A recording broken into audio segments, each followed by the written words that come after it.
So this is CNX 500 versus CNX 500 in dollar terms. The white line here is the CNX 500 in rupee terms. And when we convert it into dollar terms, that gives us the orange line. And you can see that over 25 years, in rupee terms, we've gone up 2800%, but in dollar terms, we are up about 1368%. So this context is important because in the first 12 years, we are pretty much in line with the dollar counterpart. But post 2012 is where the rupee really tanks and takes the index up in the local currency.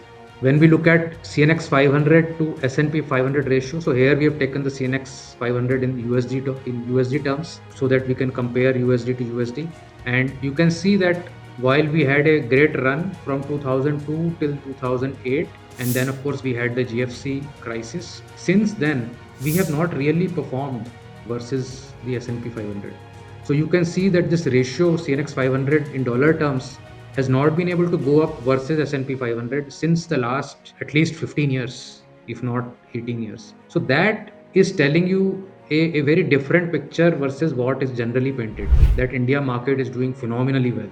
Well, India market has not been able to do phenomenally well versus the US markets, for instance. So this entire growth story that we are given, that India is growing at a very rapid pace, it is not evident in the market, at least, because the US without its growth, is the market capitalization is going up. So that begs the question, that are markets working in their own world while economies are working separately? So US market has virtually no growth, 1%, 1.5%, 2%, but its market cap is going up much faster than India, which has a nominal growth of perhaps near to 7%, or real growth of 7%, nominal of about 10%.